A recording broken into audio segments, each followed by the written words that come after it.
we go. Are you ready? Oh yeah. Okay. Let me. I'm like, let me go ahead and watch the movie real quick.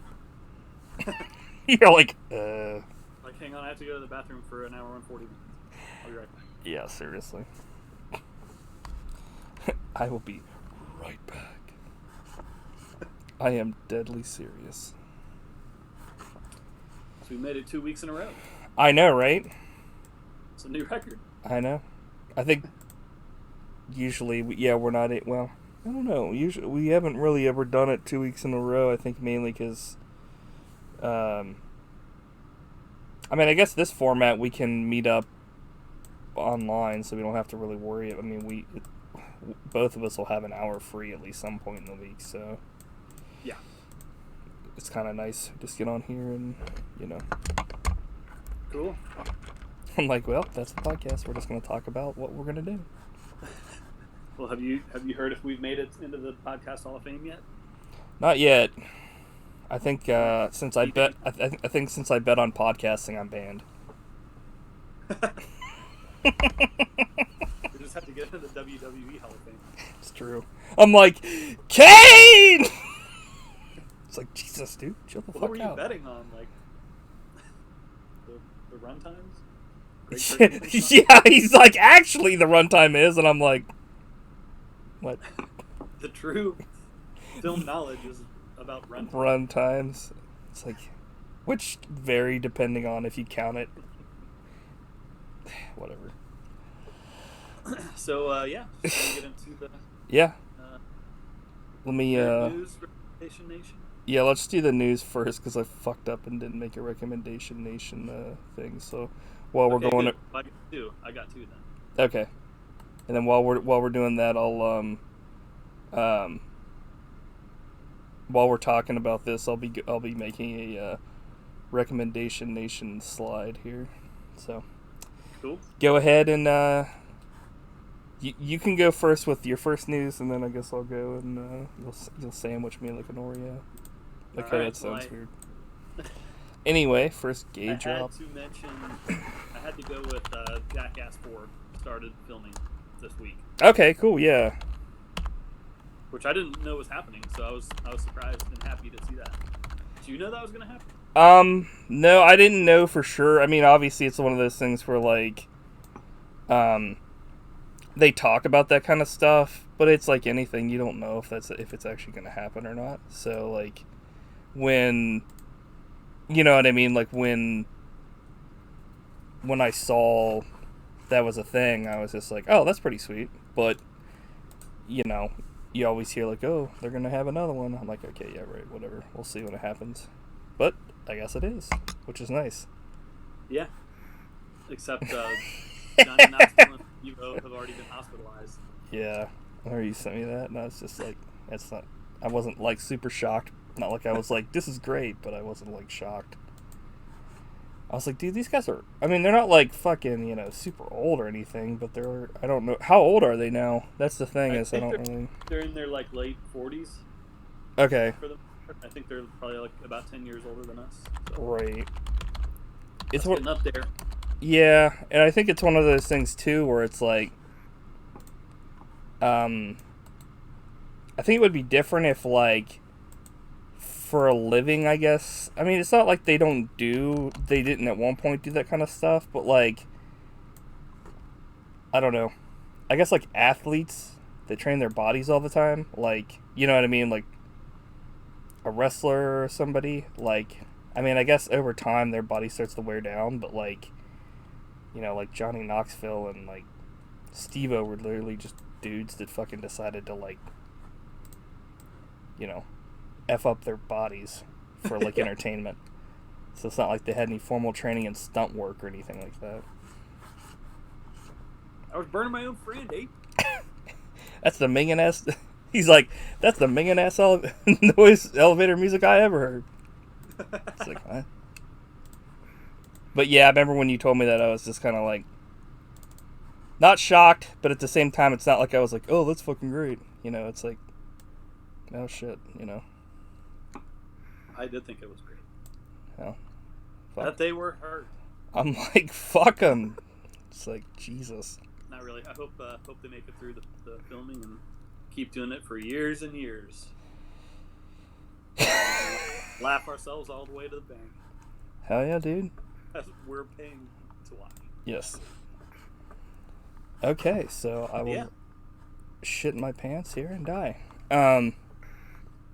It's funny because I actually only put like one news thing down, but then I had another one here. But it's one of them's really short, and I guess it's like that goes against the format. Qualified. Oh, fuck. Okay. I guess you get to do two then. Like I fucked up. So I guess the Broccoli estate confirmed the next James Bond will not be a female, but they're like, I guess, talks that like they're leaning towards Tom Hardy as the next Bond. Really? Yeah. Okay. Which Tom Hardy's pretty legit, so I don't really have any issues there. I know at one point they also were talking about having what's his name? He's like a black actor, and he got COVID at the very beginning of all this, and like. Idris Elba. Yeah, Idris Elba was like supposed to be in talks to possibly play Bond at one point too, so I don't really know. I mean, at this point, it's all hearsay, so yeah, you know, they could say anybody, you know, is going to be the next Bond. So there was one guy that I guess put his hat in the ring, and I'm just like, dude, I can't remember who it is, but I was like, dude, this guy is like a non-actor. Like, I don't know, it's somebody that like I just, you know what I mean. He's like, Lord Jason, please. No, it was somebody that like does like movies and stuff like recently, but like none of his stuff is like really blows you away or anything like that. It's just like he's just kind of like, I don't know. I can't remember who he is though. Honestly, that's how. Who gives a shit he is. Do you think Tom Hardy would be good? Yeah, I mean, he could be great. I mean, I feel like anybody could be a good James Bond. Not anybody, but I mean, like, the role of James Bond only comes up for casting every so many years. So it's kind of like Doctor Who, where it's like, you know, you don't know how that person's gonna, like, go. It's also one of those things where, like, I guess...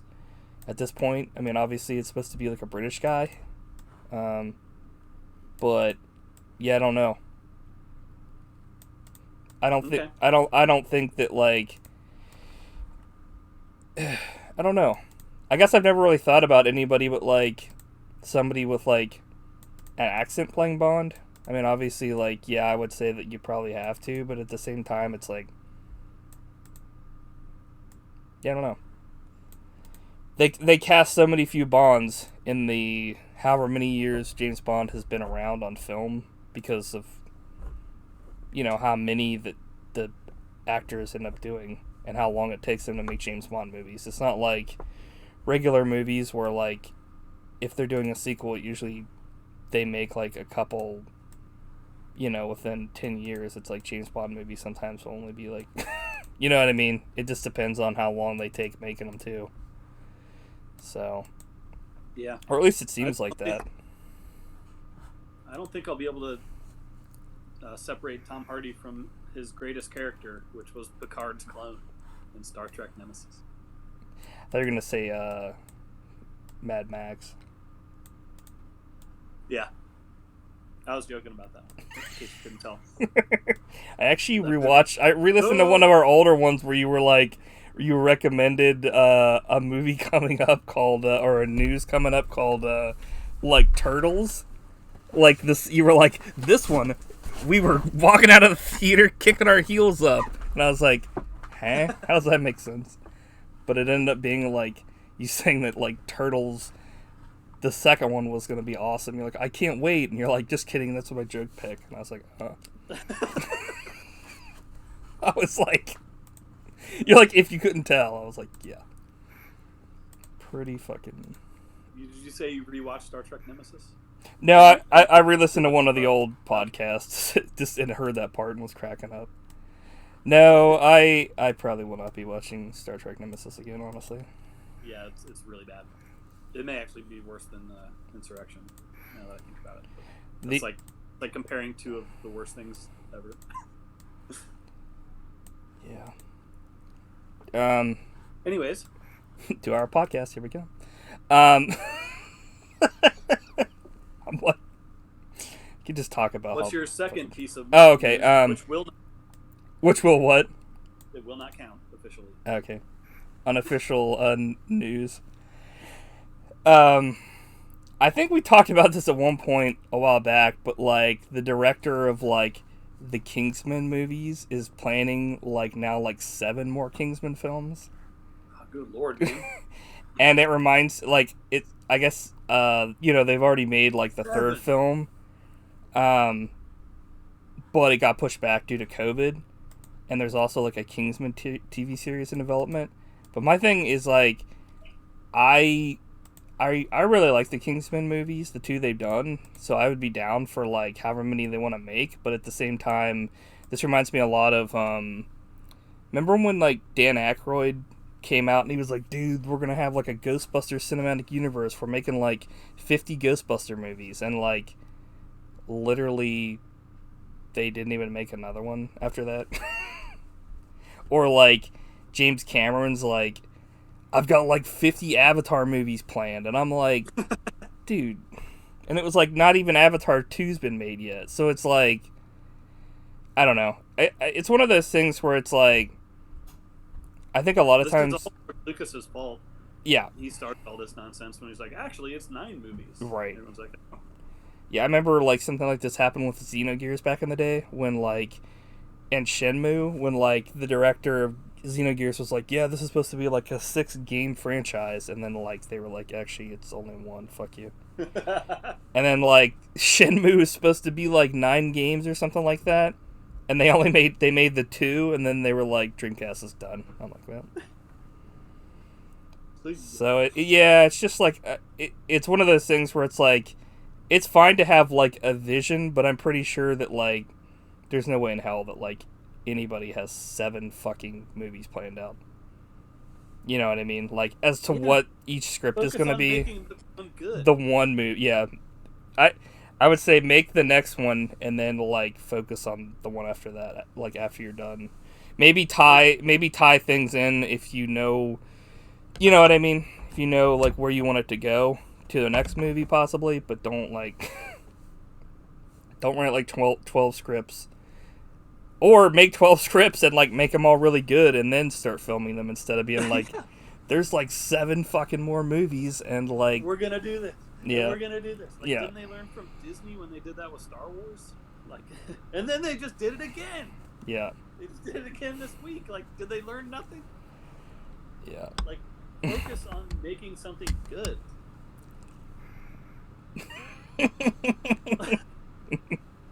Makes me sick. Maybe it'll work this time, man. Nope. Maybe it won't. Who knows?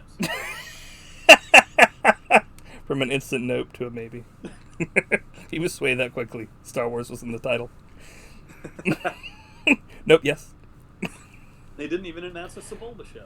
That's true. The late night with Sebulba. He's got like a gap in his teeth like fucking Letterman. It's like, huh?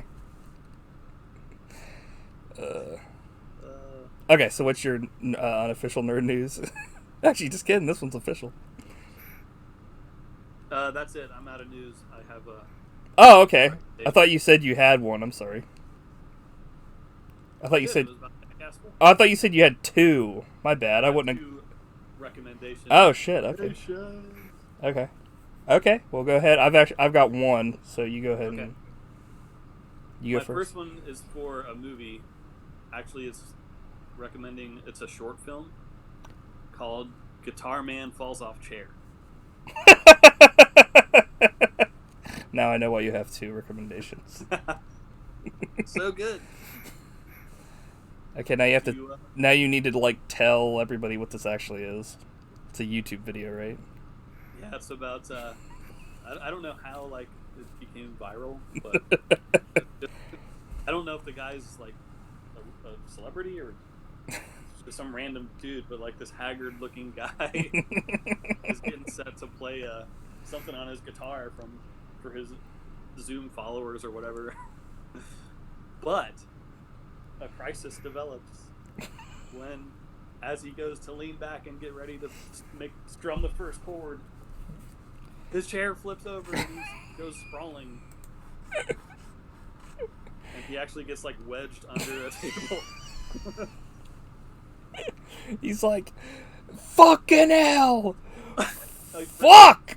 A great British accent. The best part about so, that, like, the dog shows up and is like, arr, arr. And he's like, take me guitar. Take me guitar, please. I was like, huh? She's like, what's going on in here? He's just like, shit. Go. So, highly recommended. Definitely worth watching. Good drama. Recommending clips on the show. That's great. Thinking outside the box, honestly. Never thought about it before. Yeah. His misfortune brightened all of our days. So we can thank Guitar Man. And I like how he's just called Guitar Man. Who is that Guitar Man? Yeah. It's a good. It's a good clip. I remember you sent me that, and I was like cracking the fuck up. We still talk about it regularly, so I don't know if that lightens anybody's disposition as to how our lives are. The highlight of our lives is talking about some old fuck that like fell. So I guess my only one was actually tied into one of my things earlier. Is I recommend anybody that hasn't seen it to watch the Kingsman movies. We're both huge James Bond fans, and I honestly like would watch one of the Kingsman movies over most James Bond movies, just because I love James Bond. Like, I like the character, but like certain aspects of a lot of the James Bond movies are like, I think it's the era they were shot in, are just a little slow sometimes for me. And they're also, like, a little too long sometimes, like the James Bond movies. Some of the plot. I don't know if I don't know if I've ever really... I've finished a couple of them, like, in one sitting before, but, like, I remember when I was making my way through the catalog, like, years and years ago, there were, like, many times when I would watch a James Bond movie, like, over 2 nights. I would start it... Yeah, you gotta take it slow. Yeah, and I'm like, oh my god, dude. And I think it's only because, like, there are so many, like, location changes in James Bond movies, and, like, a lot of them feel like they could be cut, and, like, you could have just had that somewhere else and cut out some of the plot points that aren't super necessary. Yeah. Like you were saying, I think there are a lot of times when you watch a James Bond movie and there are things that are, like, you know, like, what? Some of the shit just doesn't... I don't know.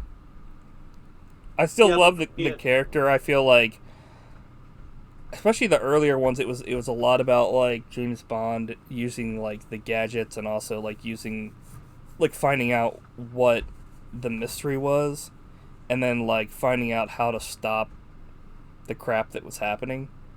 But, like, in the, like, 90s and 2000s, it was kind of, like, not as much about that, and it was kind of boring. But they kind of got it a little bit more on track with, like, Daniel Craig for some of the stuff. I don't know.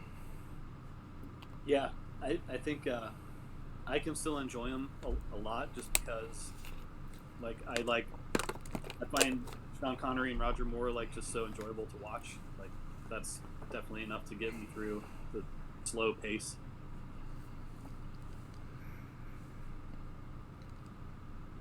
Yeah. Kingsman. Yeah. I think maybe I'm just too old. I like the first one a lot better than the second one. Yeah, I did too. It was still entertaining. The second one had, like, some stuff in it that was, like, unnecessarily gross. Like the part where he like has to go to, like, that festival and, like, put that thing on his finger to, like, put it in that girl's, like, vagina. I was like, and he didn't even want to do it, but he did it, like, to save the world. But I was just like, yeah, they definitely pushed to, like, make it edgy. Like, well, just, like, it also, like, didn't make any sense because it was, like, one of those things where he, like, obviously that character didn't want to do it because he's like, loves his girlfriend, which is like an interesting take on like a James Bond kind of character, that he's like, you know what I mean, loyal, and he's not like sleeping around with all these chicks and stuff. But then like they make him do something like that, and it was just kind of like, what was that even for? It kind of like took it down like a notch as far as like class goes, because up until then I felt like the movies were pretty classy, and then that happened and I was like, okay. Yeah. Plus the first one had Mark Hamill. Yeah. And Samuel. For like 5 seconds. Yeah, but still. Yeah. Those are always welcome. Always welcome. Always welcome. Always welcome. For like an hour. Kingsman, when you're here, your family. Kingsman, when you hear the word Kingsman, turn around because the video's here. Kingsman, nothing comes closer to home. It's like, what? They can Kingsman. Meet Kingsman. It could happen. It's like, what? Okay. So, that's right. You said you had one recommendation. So did I. Okay. Yeah. No, I had two. Oh, you did? Shit, well, go ahead. I'm like, no, I thought I heard... You just said one. See ya. On this, we will never... You're banned from the Discord. It's like, shit. So my other one is for Hubie Halloween. Like, I can't... Oh, that's on Netflix or whatever? Yeah. Have you seen it? No, I saw... Like, I have Netflix... Like, I reactivated it. I mean, especially once I knew that, like... Cobra Kai is like, that's their exclusive home now. Yeah. After YouTube fucked up and like decided to like get rid of them like a bunch of idiots. I was like, what does YouTube Red have now? Oh, nothing. That was really the only reason for anybody to ever have YouTube Red, was to watch Cobra Kai. After all those like YouTube stars like shows failed like gloriously. Like, nobody wanted to watch any of that dog shit. And they were like, oh, we've got Cobra Kai. Actually, we're getting out of the exclusivity game. I'm like, okay. Netflix was smart enough to pick them up. But anyway, yeah, like, Netflix is like, they have so much original content on Netflix now. I mean, granted, not all of it's great, but, like, they have so much, like, original content that, like, whenever they come out with a brand new thing like that, like Hubie Halloween, like, there was, like, 13 fucking brand new Netflix exclusive Halloween related things around that time. And I remember like I would get on there and it would like shuffle through all of them, which is nice that they have that. It's kind of reminds me of like a better version of the Hallmark Channel though, where it's like there's like 15 exclusive movies that come out each month, all filmed in Canada for like $3 fucking, I'm sure. Yeah, that's nuts. But Netflix actually has the money to put behind it, so they generally pump out some pretty legit stuff. That one, doesn't that have Adam Sandler in it? Yeah. Nice. Yeah, I think it's his best comedy since Happy Gilmore. Nice. I'll have to watch it then. What did you watch that one that he was in with Jennifer Aniston that was like a mystery? No. Okay. I saw that like as an advertisement, and I thought you maybe had seen it, but it looked interesting. No, I haven't seen most, like, since like Grown Ups. I haven't watched most of his movies that he cranks out all the time. Yeah. But I did watch Hubie Halloween, and it was very silly and pretty good. Funny. Yeah. It's like I mean, the premise is he's like a weirdo. He's a town weirdo who's like, he's the Halloween guy. Mm-hmm. And everyone knows that like he's all about Halloween, yet he's like instantly terrified of like anything slightly scary. Like he sees a little kid in a ghost outfit and he's like, yeah! It's like, hey. Yeah. I remember it has Ben Stiller replays his character from Happy Gilmore in it. What? Holy shit. Yeah. Dang, all these years later, huh? Nice. I'll have to watch it now, definitely. So this is part of the Sandler cinematic universe, I guess, now. At least those two movies are. Yeah, and the girl in it is the girl from Happy Gilmore. Oh, okay. Plus, it's got all like his regular like Right. James is in it, and Steve Buscemi, and all the So guys. pretty much it's like a Hotel Transylvania Grown Ups reunion. Yeah. I don't know which one came first, Grown Ups or Hotel Transylvania, but it's like literally ever since then it's been like Kevin James, freaking David Spade. I don't remember who else is in that movie, honestly. It's like, Steve Buscemi, pretty much all those people. Yeah, like the usual suspect. It used to be just Rob Schneider, but now it's like grown on to all these people, and Rob Schneider is usually like the guy that's got the worst parts now. Yeah.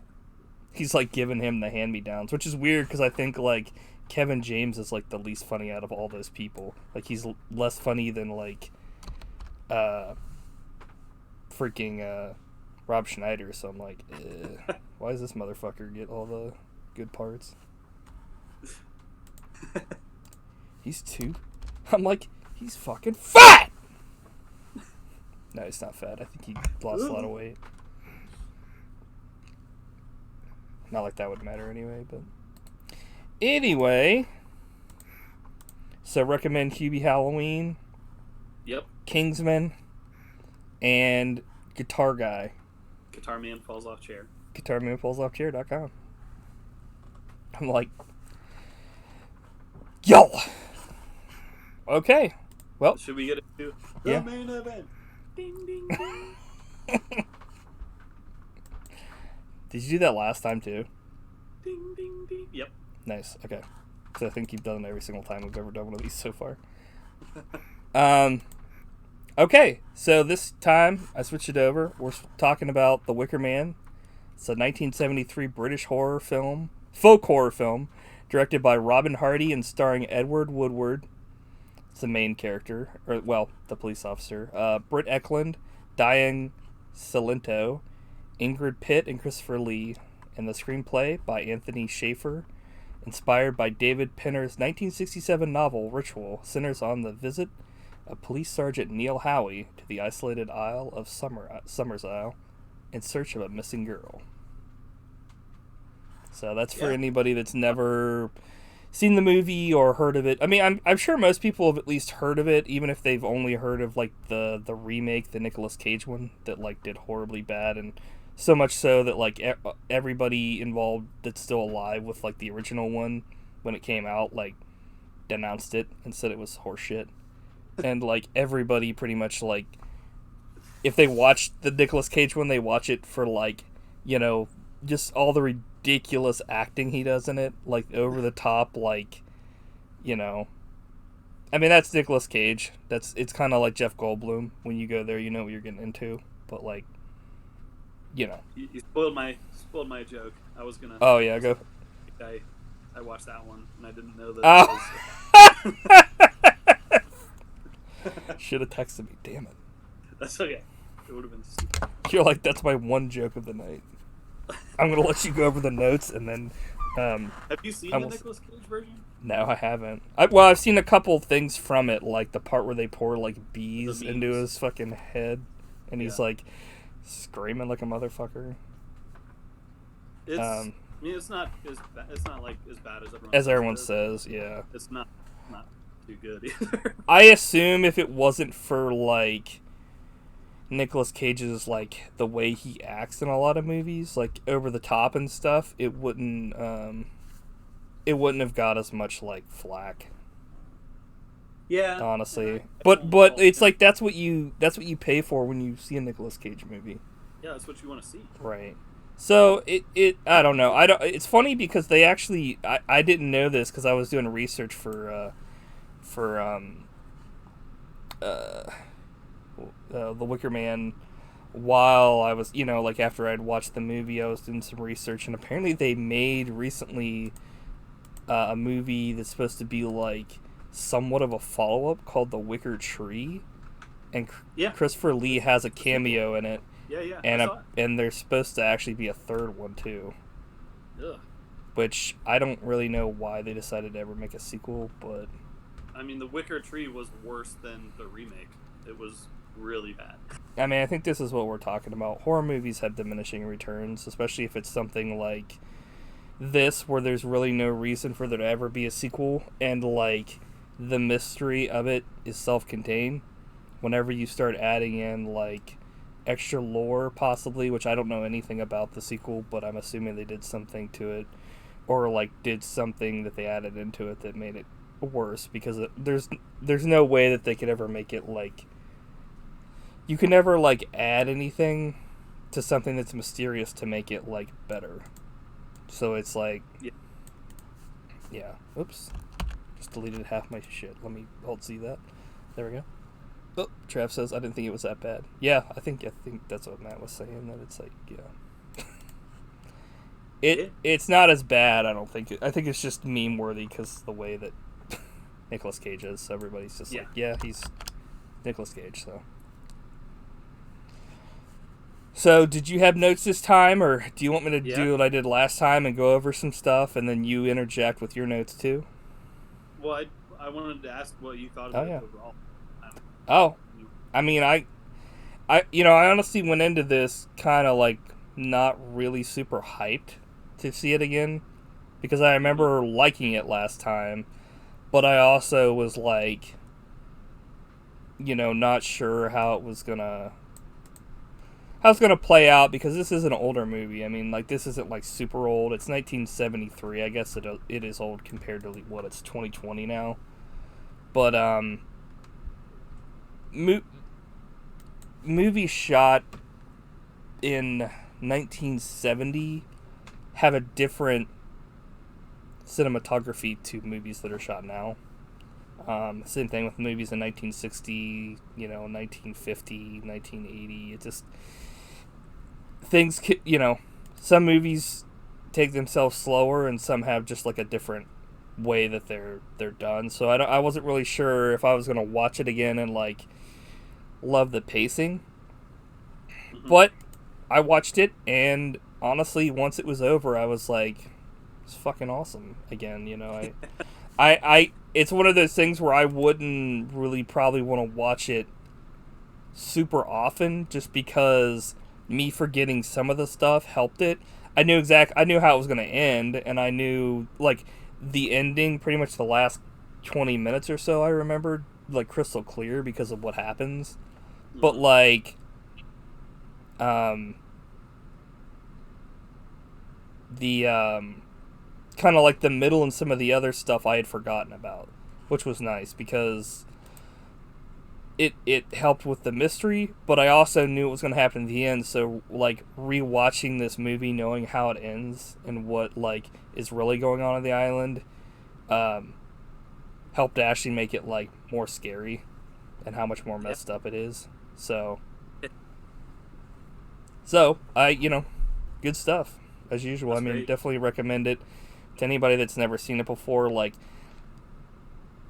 I think out of the two of us, I'm probably the one that's more of like a more modernist, because I'm always just, like, oh, that movie was slow as fuck. But this one's paced really well.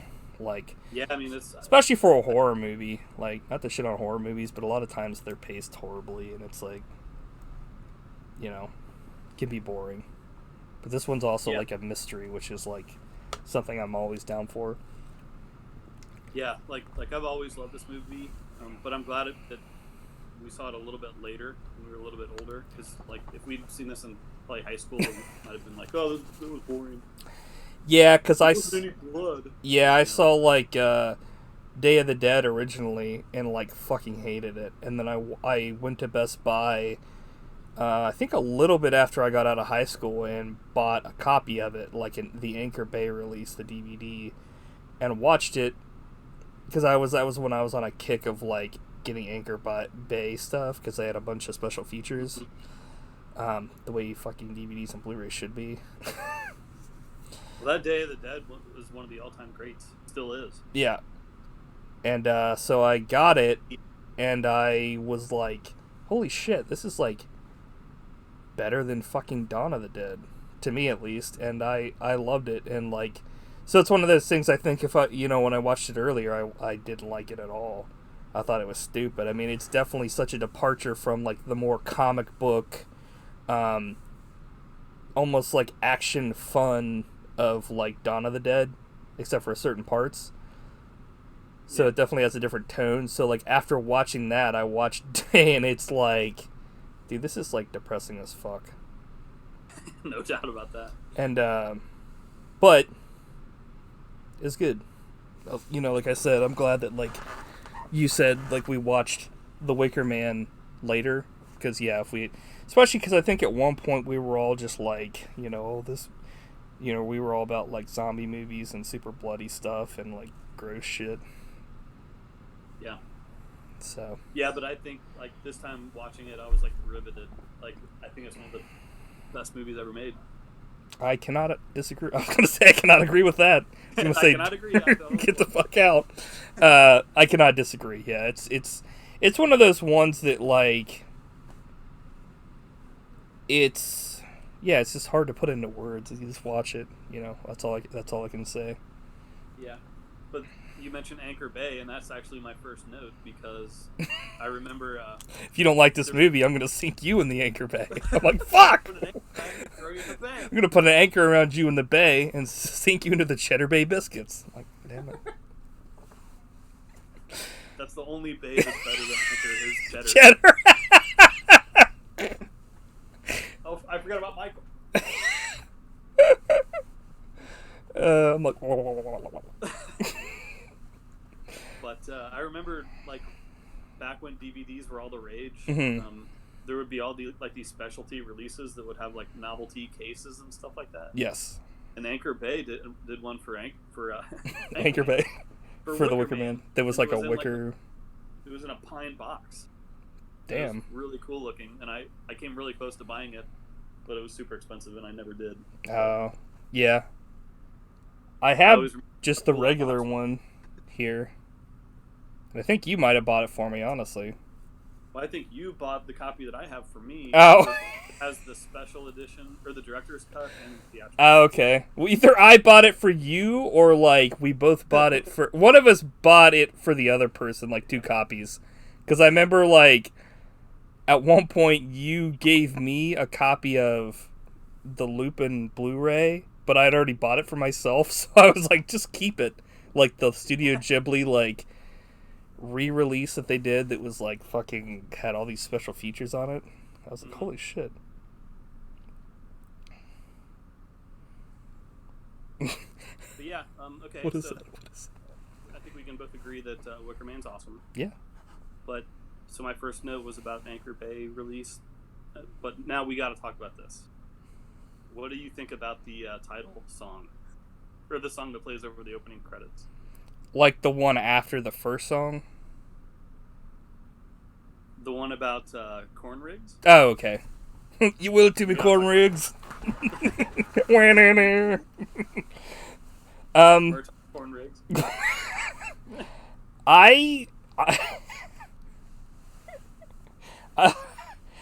So I don't know. I've always had like a thing about this song that I thought is more so funny than anything, because it's like it's definitely folk song. I mean but it's like I don't know.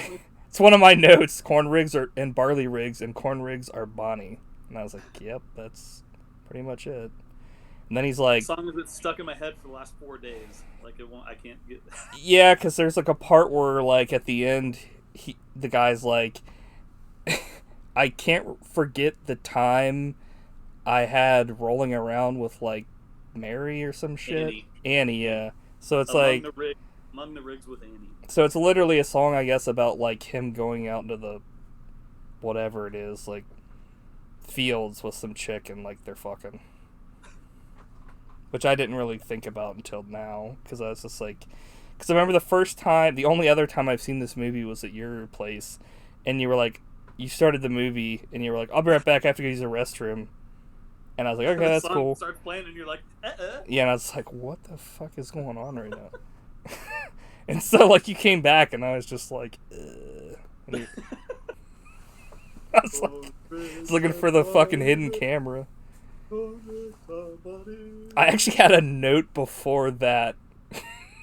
What? Hang on, I'm not done. Talking oh, shit. You read the lyrics. These are the dumbest lyrics ever written. Corn rigs and barley rigs. Yeah. And corn rigs. Yeah. Are Bonnie. Yeah. Like, what were... Did they, like, run out of time? Did they have, like, 1 second to write the lyrics? Like, oh, crap, you gotta write lyrics right now. Yeah. Corn rigs, and barley rigs, and... I can't think of anything else. Just put corn rigs and go to the teacher. Yeah, I didn't really have any notes about that because I guess I couldn't really explain, or I couldn't put into words, like, why you would... They rhymed corn rigs with corn rigs. Well, like, why you would, like, repeat corn rigs? I know. It makes no sense. It's been driving me crazy. It's like one of those songs that it's, like, interesting because that kind of shit nobody sings anymore. But, like... Nobody ever should have. But it's like one of those... It's like... In this movie, there are masks that are, like, fucking gross because they're old. And they're, like, you know, somebody made them by hand and they're painted all shitty. It's like that kind of crap where you're like, okay, this is like a fucking marionette's face. Like, fuck off. I'm like, corn rigs. And barley rigs. And corn rigs. Ebenezer, you'll be visited by 3 ghosts tonight. Corn rigs, barley rigs, and then corn rigs again. It's like, what? It doesn't work that way. Yeah. Yeah, it's an interesting song. I'd say listen to it if you haven't before. But it's not like... it's so bad and so short, they use it like multiple times. It's not like it's one long song. It's like they have to redo it. And the other part when they use it doesn't even fucking make any sense why they use it there. It's just like a shot of some dude looking over on his bicycle like it's an outtake. And it's like, okay. That time we said this movie was great, but then we started shitting on it right off the gate. That song is fine. The lyrics need to be redone. Like, that's incompetent. It's incompetent lyrics. I mean, it's an old song, I'm sure, so it's like, you know. Well, they gotta go people back back then were like idiots, I guess. Alright, so you said you had a note before corn? I had a note before the fucking movie even starts, for the most part.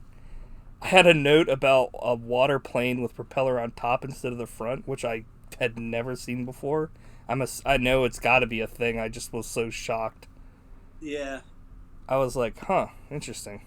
I don't remember that, like, being a thing when I first saw it. That's why. And also, like, for whatever reason, I remember the Corn Rigs and Barley Rigs song coming in, like, instantly. So when it didn't start, I was like, do I have, like, a wrong version of this movie? And so then, like, I looked it up on YouTube, and right when the clip started playing on YouTube is when it started playing in the movie. So that's how I was like, okay. So it starts off with some regular song, like some just stock, you know, which is arguably better music. It's like way better sounding music. And then out of nowhere it starts up with, yeah, corn rigs and barley rigs and corn rigs are bunny. And I'm like, okay, so I remember this part. It's like when he's flying over the island, so. Yeah, that plane's pretty cool. Yeah. Whoops. Yeah, I did have a note about just the folk music in general. Like, there's pretty cool atmosphere. Like, it makes. I just like the atmosphere of the movie. Yeah. Like, it's very like naturey, I guess, which is kind of the whole intention of the movie, is how, like, the pagan religion triumphs over Christianity, basically. Right. We'll talk about more. But. Right. Music is awesome in this movie, as much as we made fun of the corn rigs. That's really the only part that was kind of like, it's like, okay, this is dog shit. But I was gonna, I don't know. Yeah, last time I think you didn't really have many notes last time, so I guess I'll go ahead and. Okay. I got a bunch more. Nice. Okay. Sweet. So, I don't know where your next note goes on to, but mine starts when he goes to talk to the lady that makes the chocolates. Do you have a note before that? I think so, because I wanted to talk about the Green Man Inn and how cool that was. Oh, that actually happens after this. Yeah, because I actually have they actually have a Green Man Inn note as well. Okay. I have a couple, but like, yeah, like the candy store lady. Yeah, she says, "Oh, those aren't rabbits; those are hares." And I'm like, "Get off your fucking high horse, you bitch!" I remember that being like so fucking stupid. I was like, "Fuck off! Just kill her right there with a gun." I mean, he's pretty much like belittled the whole time until he's eventually murdered. Well, it's funny because he's belittled and like shit on, but then he like starts taking a stand and is like, I don't know. We'll get to that later. Yeah. Okay, so let's go to the Green Man. The inn. The sign itself is fucking awesome. Yeah. Like, how cool is that? Is that inn? Yeah, it's like a little. I want to make a Green Man inn here. Yeah. I said between this and American Werewolf in London, I just want to go to an old pub, even though I don't drink. Yeah, exactly. Couldn't agree more. Just why it sucks that one like pub next to where like where I live is like they closed that down. Yeah, sucks. Yeah, that's really cool atmosphere. Sucks because I know that person actually like didn't he like bring that place over here piece by piece, or they built it here, and then like once he passed away, his like. The people, like his relatives, were like, we actually didn't want to have anything to do with getting into the restaurant business, so we're just gonna sell it. He brought the bar over piece by piece. Yeah, and it's like, man, that's depressing. But that leads into, I'd want to go to any inn that Britt Ekland worked at. That's true. How about you?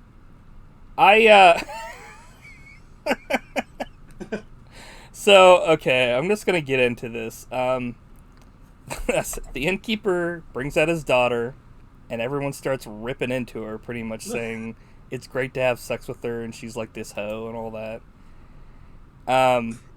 And like, and the innkeeper's like, "Oh, this is hilarious," and I'm like, "What the fuck is going on here?" They're like saying that she's like easy and like she's like the greatest, like, or she's like the easiest person to get like to lay with and all this stuff and all this other stuff, and like they're like, well, they're right, and like his pretty much he's like, yeah, this is great, and she's like, yep, I'm easy, and the whole town is like, even the old fuckers are like, we're getting boners because of this, and I was like.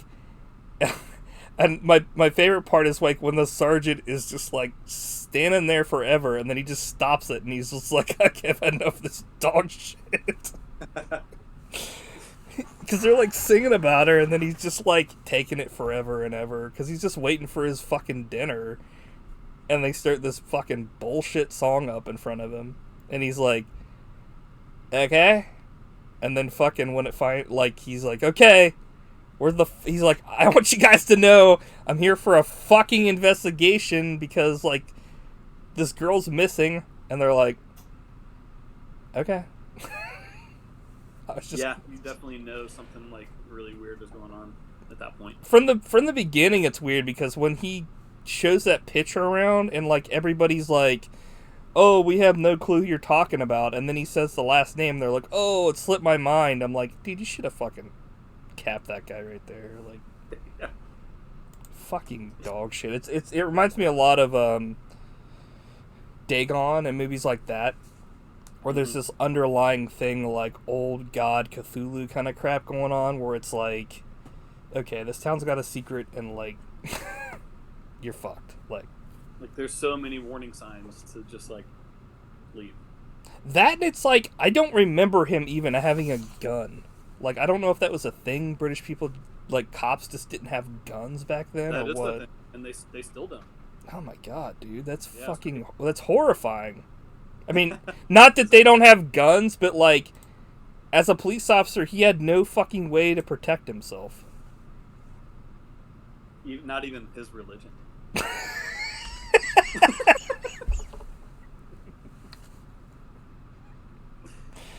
He's like, it's me in the corner. That's me in the light, fucking my religion. It's like, Jesus. Do you have anything else? Yeah. What are your notes for this part? I wanted to talk about Britt Ekland because she was the Bond girl in the Yes. Golden Gun, Yeah. which is probably one of the worst Bond movies, to be honest. But Christopher Lee's in it. Yeah. As who is he playing then, Matt?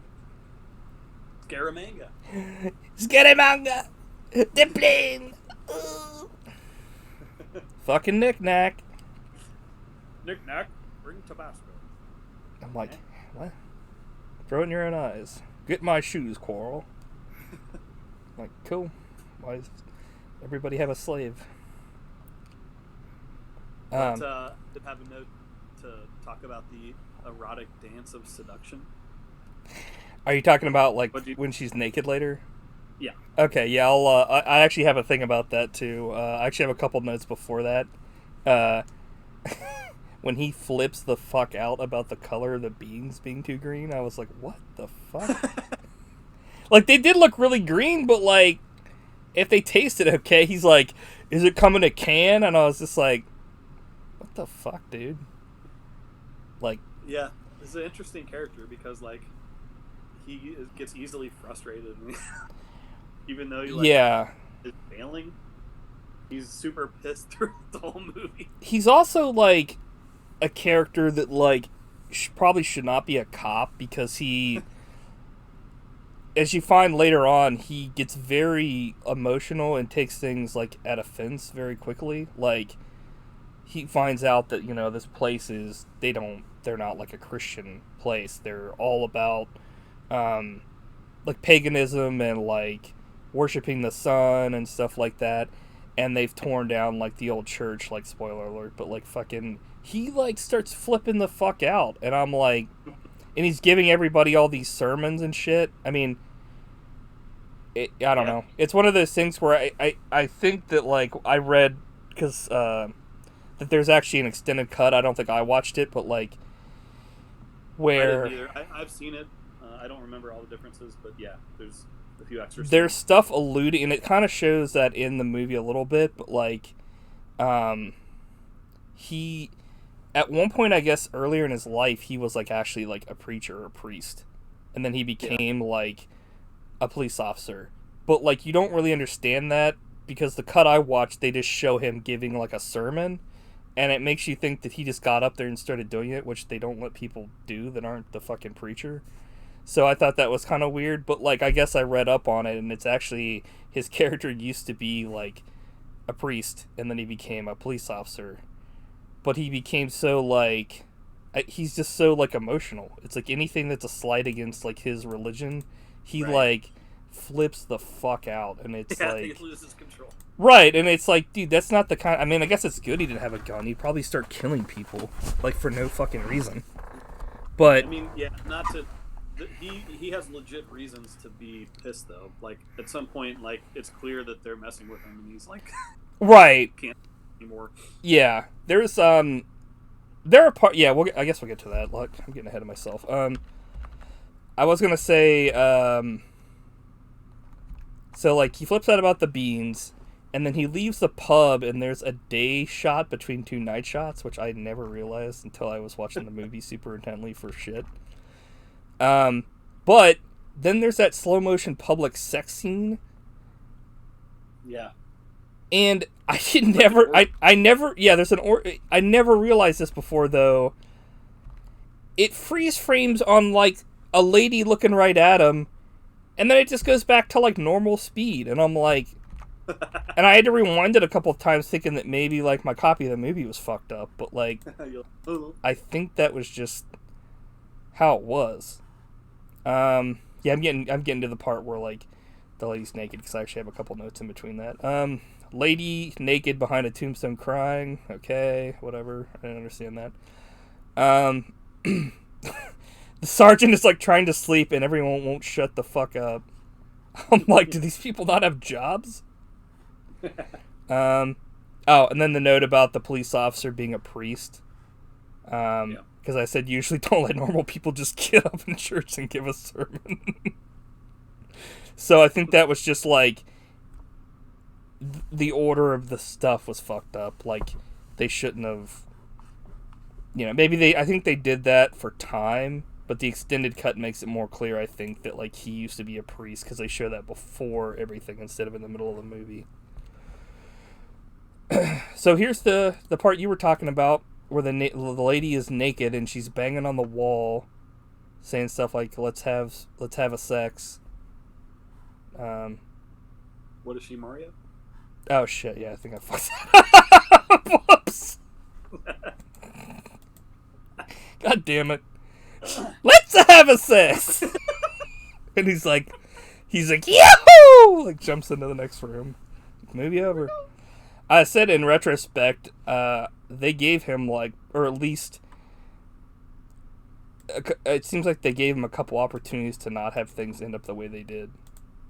Yeah, and that was one of my notes that I don't remember exactly what it was about, but I just wrote, he had his chance. I like how you wrote that down, but there's no fucking context. He had his chance and blew it. Maybe you were talking about like the guy that came to your house with the energy bill and you killed him. He's like, just go get it now. You're like, I'll get it. Just come in for a second, sir. Yo. That scene is pretty cool. Like, there's some cool, weird music. She's singing like a song of seduction. Yeah. It said, during naked lady sings and dances reminds me of Austin Powers because she keeps looking right at the camera a couple times.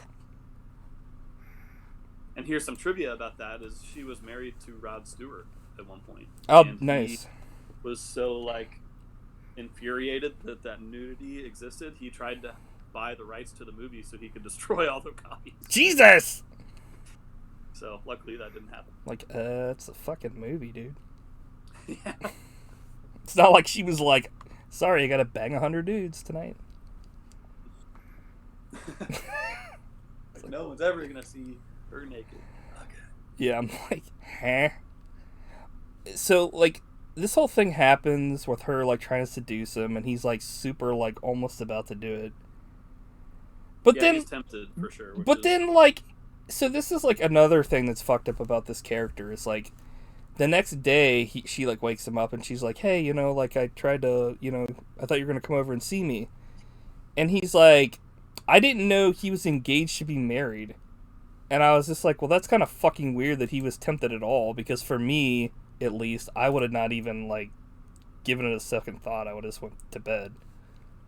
Like, you know what I mean? Like, if he actually likes this person that he's, like, gonna marry, he's gonna, like, cheat on her with, like, this random chick he's never met before. Like, he's, like, super fucking, like, it's not even like he was, like, horny. It's like he was, like, fucking banging on the walls and shit like an ape.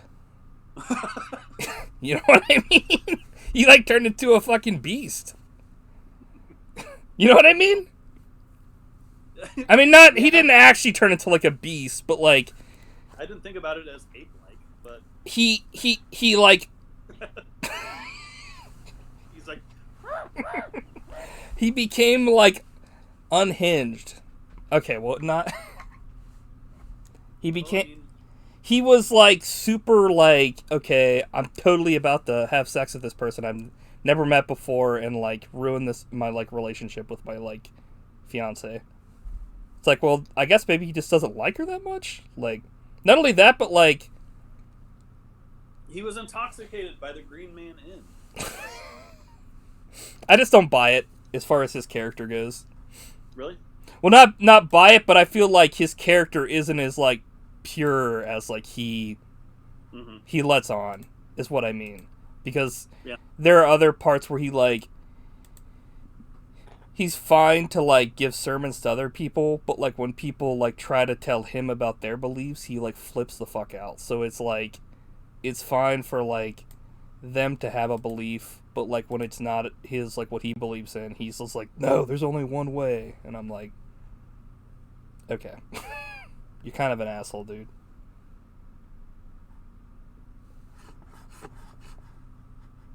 Yeah. But I think that's the one thing that I was kind of like, okay, well, this guy's like kind of a dick.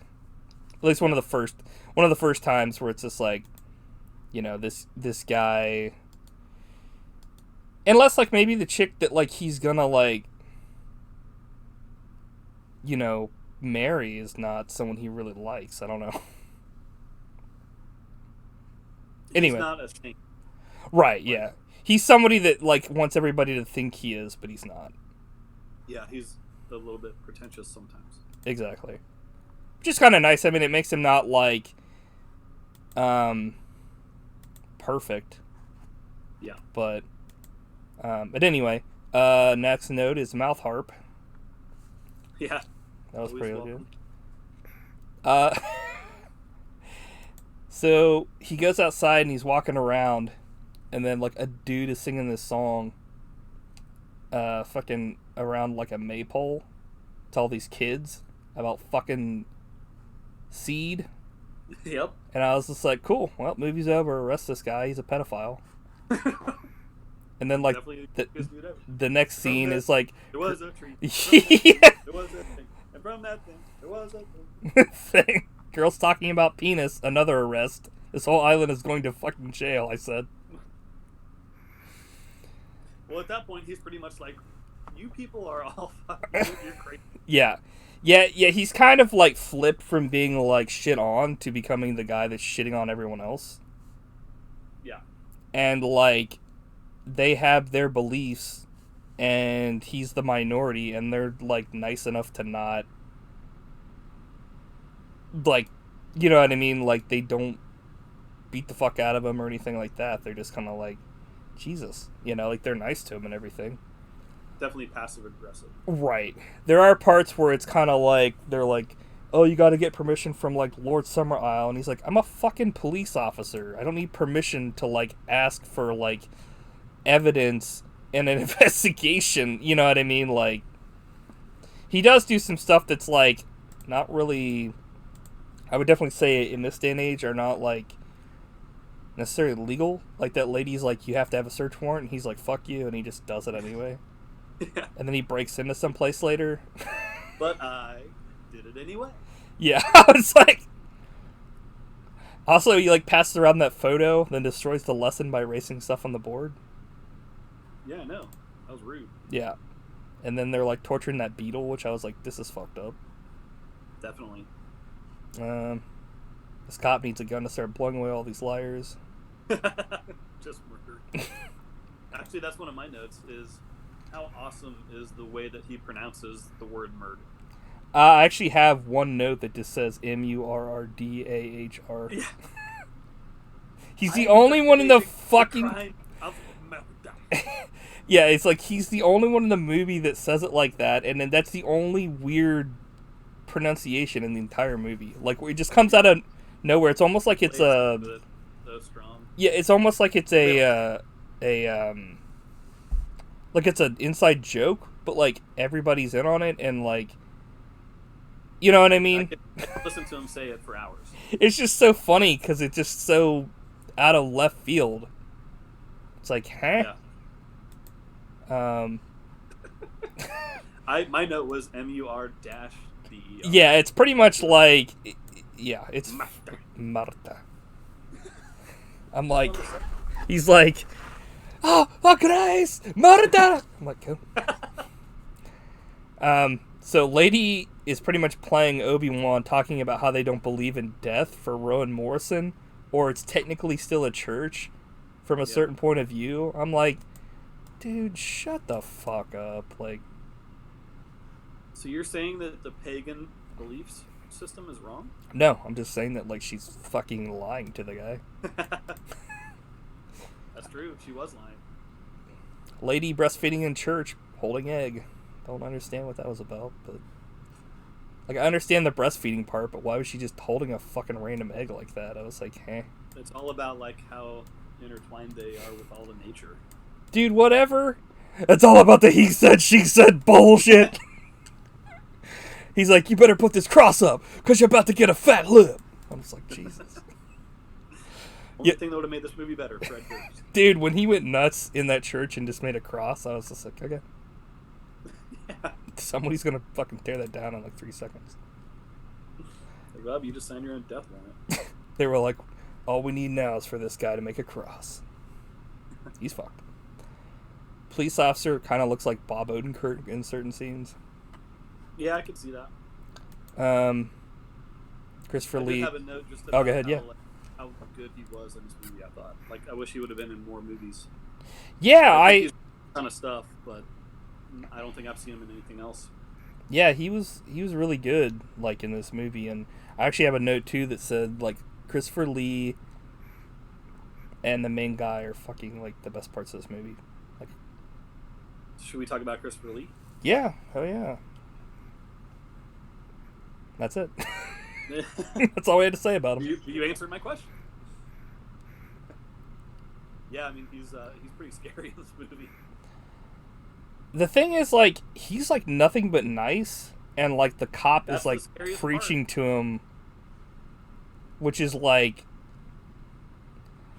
it's like when you know how this movie ends, it's like whatever, fuck the people on this island. You know what I mean? Like, they deserve way more than what he gave them. But like, if you just look at it like these are just normal people, it's like they're getting fucking lambasted for no fucking reason. Like, she's ripping into him and he doesn't really know. Like, yes, I can see like he's pissed because like he's trying to get this investigation and find out what happened to this girl. But then he'll shit on them for their beliefs, and that's like totally unrelated to like anything to do with the investigation. It's like completely unprofessional. Yep. Which it's like, okay. But yeah, he's legit. Like, as it's one of those things where if you just watch the movie and you didn't know the ending, like, you know, it makes it even scarier once you like watch it again. You're like, okay. Yeah, I always find that the scariest characters or people that you encounter are the ones who, like, you know are about to get you, but they present themselves as like your best friend. Yeah, that's like when they originally had like the governor and stuff on The Walking Dead, like, and even in the comics, yeah, where it's like, I think it worked better in the show because in the show he wasn't all scarred up and shit. He was just like a regular looking guy, but like he came across as like the nicest person ever, and then you find out that he's like this horrible fucking person. Yeah, and I think this is like the youngest I've ever seen Christopher Lee. Like, but I looked it up; he was in his 50s. So what? He wasn't like. I think maybe because like a lot of the movies we've ever seen him in, he was older than fuck. Yeah, but I mean, he looks awesome in this movie. Yeah, like his hair was a little minging, but. But the one thing that always was weird to me was, did you notice his shoes? No. Like, oh wait, no, that's right. Yeah, because I actually forgot to write that note, but towards the end of this movie when they're doing that like procession going through the town and he's dressed as like the woman man or whatever, he's wearing tennis shoes. I'm like, they're like Converse All-Star. Right, which I don't know if that was a fuck up or like, no, I'm sure it was legit. It's creepy to me for some reason. Yeah, I don't know why, but like to have him wearing normal shoes like that, like it's like when in high school or like middle school we would have like an authority figure that would wear a suit and then they'd wear like tennis shoes. I'm like, okay, you're a fucking child molester probably. It's just it's fucked up. I don't know. It just doesn't go together. So it always just weird. Right. He was probably like, fuck this. No one's gonna see my feet. They're like, by the way, you gotta dance 100 years, and he's like, yeah. And then he threw the rabbit body, and I was just like, cool. That lady was just like a total bitch. She's just like, oh yeah, fucking, she's transformed into this rabbit. And he's like, And then doesn't she like laugh at him? Something, yeah, I don't know. I just remember like he's like, I'm pretty sure you don't take me for a fucking idiot, like, because this is bullshit. And then like he talks to Lord Summerisle about it, and he's just like, you're the detective, what do you think happened? And he's like, well, I mean, one of his biggest mistakes was telling them that he was going to go back to the mainland and bring a bunch of cops. But I think that he was kind of fucked regardless. Yeah, and that's what I wanted to talk about probably more than anything else is, like, has there ever been a movie where the main character, like, loses so hard? Like, he's totally screwed. Yeah, I don't know. I don't. He has no chance, and then, like, it's over, and he loses. I don't know if there's ever been like a movie. Well, there's probably been movies before where like from the beginning, somebody had been like instantly like locked up or imprisoned and tortured, but like this one, it's like he doesn't know that he's fucked, but he was like screwed from the beginning before he even knew it. Yeah. Like, I don't think at the end there's ever been a movie where it's been more like, you know, no one's coming to save you. There's not going to be like a last second like, you know, the cops show up. It's like legit. So it makes it so disturbing and like memorable. Like the Empire Strikes Back. Yeah, like the good guys lose at the end, but you know, in the next movie they'll be okay. Yeah. Like I was trying to think of other examples where the main. Well, especially now. I mean, I guess maybe back then there could have been a chance that like something happened, but like, you know, I guess unless they wanted to like destroy Harrison Ford. IRL. Yeah, I'm trying to think. Yeah, I can't really think of another. Yeah, I thought it was kind of. I don't know. The masks were like fucked up when like they all started peeking out as he was going to his plane, and then like they had to have fucked up with his plane at some point because like he tries to start it and like it doesn't work. Yep, the masks are like one of the iconic images from the movie. And then he's searching every house for a missing child, and there's dolls in the bed having sex, and he like isn't having any of it. And he like throws, he like smacks it. I was like, hey. I actually have a very specific scene note while he's searching these houses. So he's searching the houses, and he comes like to this closet, and a girl with like blood or whatever falls out. And then she like smiles, laughs, and runs off. So either she's playing hide and seek and like just so happened to match up for when he was like looking around, or like Summerisle like told the parents, "Hey, let's fuck with this guy. Have your daughter look dead, fall out of a closet because he's going to be searching for another dead girl." And I was just like, dude, that's like pretty fucked up. Yeah, like the amount of preparation and like coordination the town had to do to like make it all come together. That and like there wasn't one person that like decided they didn't want to go along with it, like a kid or something. It's pretty fucking mind-boggling. Because, like, they all had to lie, too, and not say a thing or be like, help, you know, like... Yeah. Yeah. Also, there's a part where he's looking and he pinches his finger in a coffin. I thought that was hilarious. Because he, like, is lifting up all kinds of shit, and then he goes into, like, the place where they keep, you know, like, the dead bodies and stuff. And he, like, one of the coffin lids falls on his finger, and it pinches his finger, and he's like, oh. And then, like... He looks in another coffin and there's like an actual dead person. And I was just like, heh. And then like, so I don't know. This is kind of like, this part right here is kind of reminds me of like the ending of The Thing. So like, there's a part where he's like, I'm going to go lay down for a couple hours. Don't wake me up and shit. To like the innkeeper and his wife. Or his daughter. And it seems like in hindsight that like the innkeeper and the daughter were actually like trying to save that guy, possibly like giving him options to like, because like first she tries to like have sex with him to like save him, because if, you know, he wasn't like a virgin, I don't think they would have killed him. And then like, okay, well, spoiler alert, I guess. But like, they're like saying like, oh, this will put him out and stuff. So I don't know if they meant for him to hear that. But like, I'm not sure. It's kind of one of those things where it's like they were not being super loud. It's not like they were trying to wake him up and then be like, okay, now he's going to hear this. Because like he just so happened to wake up. You know what I mean? And then like hear them say, this is going to make him sleep for like a day. So he'll completely miss the festival and he won't be the sacrifice. Essentially is what they were saying.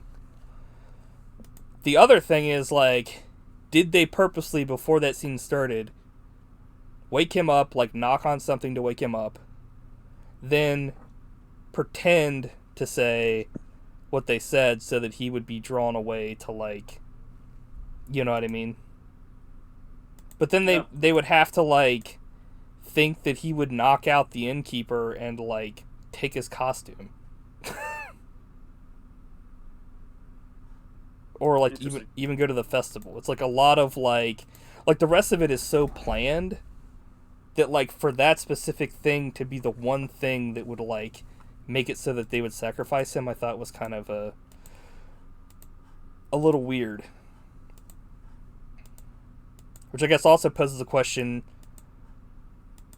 if they had to have him willfully go there to sacrifice himself, like,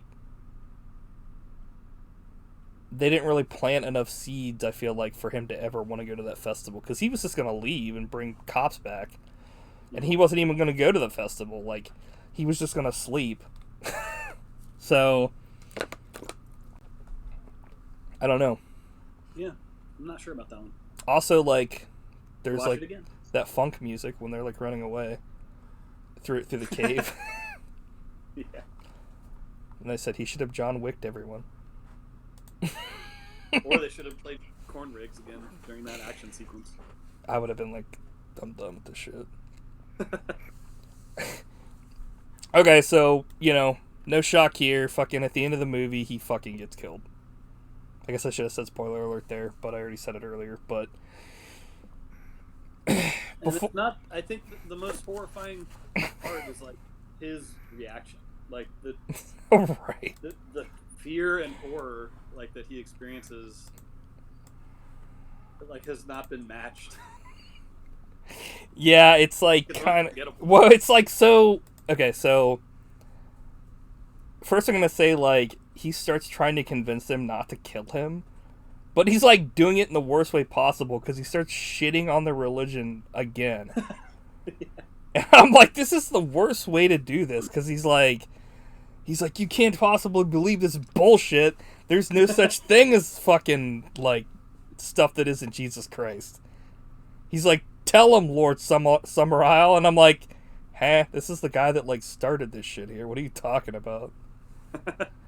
Like, there's a weird part, though, where he, like, he's like, if this shit doesn't work this year, you guys are going to have another sacrifice, and nobody but you is going to be good enough to fucking, like, kill. And it's like, you see, like, Christopher Lee's face, and I don't know if this was, like, supposed to happen, but it almost looks like he's like, shit, he's right. Like, on his face, you know what I mean? Like, I don't know if you caught that, but it almost was kind of like, a fuck, I don't know, he might be right, but he was like, it will work. Like, he was resolute in it, but at the same time, you could tell he was like, fuck. He's like, uh-oh. Yeah, he's like, lock him up in the Wicker Man before you leave, Bruno. Da, da, da, da, da, da, da. It's like, go. Somewhere else, Bob. He's like, my great grandpa always gave me good advice. It's like, go. Yeah, okay, so, like, his reaction in this is probably the most. So, okay, I can't really say anything. I've never been faced with imminent fucking destruction before. Like, I was going to be that's killed. not even it. It's the fact that all of his beliefs are also invalidated. Like, his lifelong beliefs are thrown in the trash. Well, not really. How so? Well, like his faith has failed him in that moment. I didn't get that at all, honestly. Really? No. I felt like he was pretty much like he pretty much became like a Christ-like figure there at the end, because he was being sacrificed for his beliefs. Not that I believe specifically that, like, what he believes in is, you know, what I believe in, you know. I thought that, like, the way they portrayed it. Sorry. No, go ahead. He believes his religion was like superior, or. Okay, so yeah, in that part, yeah, regardless of what happens, he is incorrect. Because, like, he is invalidated in that. I feel like I didn't feel like he ever wavered in his religion. No, he doesn't lose his faith like all the way to the end. He's like praying to God and like, you know, he's pretty much becomes like a Christ, well, not a Christ-like figure, but you know what I mean. He becomes like a sacrifice and is like like even like Christopher Lee's like, you know, you will have a martyr's death and like all this shit, like, and you will be resurrected and all this stuff. Like, even if to Christopher Lee's character it means like he will be resurrected as, you know, the stuff for their harvest, and in the police officer's mind it's like, you know, I will have eternal life in heaven alongside Jesus Christ. It's like one of those things where I think regardless he was wrong, and like no matter what he did he was going to be invalidated with like his beliefs being better than anyone else's. But it's also one of those things where like they killed the fuck out of him, so like regardless even if he believed in what they believed in, like, you know, he was fucked. I think he could have survived. That's true. Possible. He just become fire. If he had just transmogrified his entire body into fire, he would have been fine. He becomes like a fucking like witch doctor real quick, and he's like, go. Even though that'd probably be an alchemist, not a witch doctor. No, I agree with you with that. With like it didn't invalidate like his beliefs, like as far as to him, but like if there was ever a thing in like his mind that like, you know, Jesus Christ was gonna like save him, or like that, like like that kind of a thing, like if he ever thought that was gonna be the case, like he was fucked. Because regardless of what you believe in, like that kind of shit isn't gonna like save you. As far as like, you know, like some dude's not just gonna show up and be like, I'm fucking Jesus Christ sent me, or like fucking the ocean god sent me. But yeah, I agree with you on that. I thought you meant like his beliefs were invalid, like he wavered because like he was like burning alive, and even at the end he was like giving the Lord's Prayer. He was like, yeah. He's like, Christ for life, and I was like, okay. Yeah, but there's pretty strong stuff. Like we've been talking about it for years and years. Like, we always joke about his fucking reaction because it's like, I've never seen somebody more horrified to see something in my life, and it's not like the thing itself is scary, it's a wicker thing, but it's like the thought of, like, he knew, I think, doing the research that, like, the Wicker Man was used for sacrifices, so, like, he knew... Yeah. Well, it's like, he knew they were gonna kill him anyway, because they already told him. It was just like, I guess he just wasn't a fan of getting burned alive, so he was like, woo! He saw it, and he was like, oh guys! Oh, no, Jesus Christ! We always, like, do that. We always make fun of it, and it's just, like, you have to watch it to, like, understand, because it's so... I've never seen somebody more, like... I don't know, he just was, like... It's intense. It was the most believable thing I've ever seen on cinema before, honestly, because it's, like, holy shit. Because for at least, like, whoa, dude, you're not going to actually die today. And he's like, yeah! Yeah. It's great acting. Definitely. Like, so when he was in the cage, like, after watching it, I thought it was kind of weird that, like, he just kind of gave up. He, like, didn't even try to smash open the door or, like, topple it over. Yeah, he did eventually, like, accept his fate. At the like, once they put him in there, he was just kind of like, I'm done. He didn't even try to open the door. He didn't even try to, like... It's funny, too, because there was that really large guy, and he legit just manhandled him from, like, one point to the end of the movie. Like, you know what I'm talking about? Like, the big bearded guy. He just carried him up those stairs and threw him in there, and it was like, okay. That, and he, like, just let him dress him. Yeah. The gown, sacrificial gown or whatever. Yeah.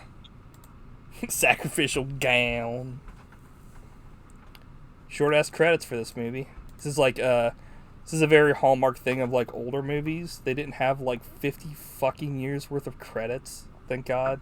It was literally like the credits.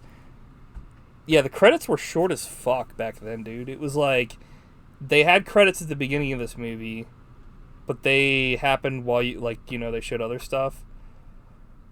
Nowadays, it's like credits are fucking longer than shit, and there's usually like 50 things at the end of the movie. Yeah, the very final shot is like they either got really lucky or they were really good because the head, they zoom into the head. The Wicker Man like, burns away right yes. as the sun is setting. Mm-hmm. Yeah, the Wicker Man gives head at the end. It like falls over. It's like he lost his head. It's like also it's like since this is so old, it makes me hope that they didn't kill those fucking animals in there, but I don't know. Yeah, I know. You never know with that kind of stuff. Yeah. Because, like, not only... So he gets put in this Wicker Man, and he's in the middle of it, but, like, on the arms... And I think maybe... Yeah, I think it's just the arms, because the legs are what's used to prop it up. There are, like, other animals that are being sacrificed. So, like, pigs, goats, sheep... I think there's some ducks in there and chickens. And they're all, like, legit fine. And then the fire starts and they're like, woo! I feel good. They start going nuts and shit. And then, like, there's like, that's a spicy yeah. There's a part where they're like, the pig's like, wee, wee. And I'm just like, okay, I'm pretty sure these fuckers were killed. But I'm just gonna, like, I guess, think in the knowledge that, like, they would have been dead by now anyway, so... There's nothing I can do about it. So that makes it okay? No, but it's, it's like one of those things. Like, what are you going to do about it? I'm like, they would have been dead anyway. There's a sheep walking around on crutches. He's like, 1,000 years old. I would have lived. You're like, the Civil War was a tragedy. No, not really. They would have been dead anyway. I mean, they would have been dead anyway. Yeah, I don't know. I guess that's a bad way to look at it. Comparing the Civil War, which was like a fight for fucking people's freedoms and tore the nation in half, versus 9 animals. You be the judge. The Civil War. Wicker Man, Civil War edition. It's like Wicker Man, it really whips the llama's ass. So do you have any other notes? Nope, I got through all my notes. Dang, man. I think you have concise and good notes. I usually have like just notes of things that I find in the movie that are interesting. Well, I was trying to watch for like Mike style nitpicks, but you picked up on a lot more than I did. So. Yeah, man. I feel like that works best when you're able to. I mean, because the thing is, like, most of these movies you always have something to say, but like if you have stuff written down like that, like a lot of the stuff that you asked was like really interesting too, because it was like,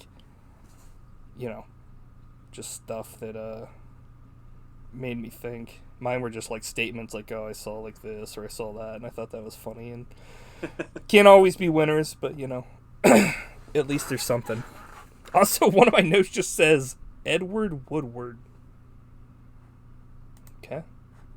That was one of my notes because I wanted to talk about how good he was. Yeah. What else has he been in? You said not much though, right? I think he's been in a lot of like British stuff. I think he's most famous for The Wicker Man and the Equalizer TV series, which was a British TV series. Oh, is that the thing that they based that one Equalizer show off or movie that had what's his face in it? Denzel. Yeah, Denzel. Yep. Oh, he was in Hot Fuzz. Yeah, he was in Hot Fuzz. That makes sense. Edgar Wright was a Wicker Man fan. Dude, that's awesome. Yeah, Equalizer, Breaker Morant. Never heard of that before. EastEnders. Is he still alive or did he die? Oh. I think 2009. Passed away. Hot Fuzz. Yeah, I'm just checking to see if there's anything. What? He was in a video called Aladdin, and he played the Sultan. It's just like an animated thing. I'm like, that's what he's best known for. Interesting. Yeah, so like, is that pretty much like the earliest thing you think? Well, no, he's done a lot of shit before that. The Wicker Man, I mean. Just checking to see. A lot of it's like BBC stuff, like. Yeah. Well. Christopher Lee's has been nothing. He's fucked. So, in summary, it's a bad movie. Don't watch it. Yeah. What are we gonna watch next time?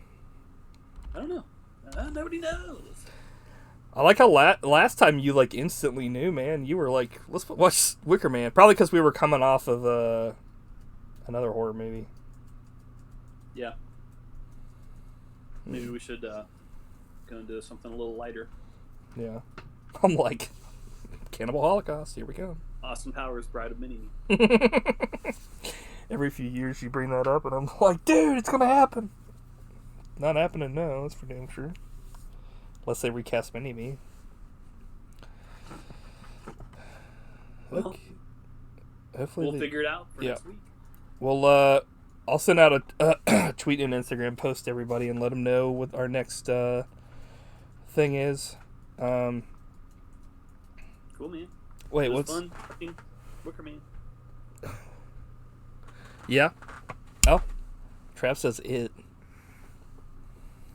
And we'll see. The Tim Curry version. I'm in. I'm like, shit. Okay. All right. I'm going to sign off. Sounds good. All right.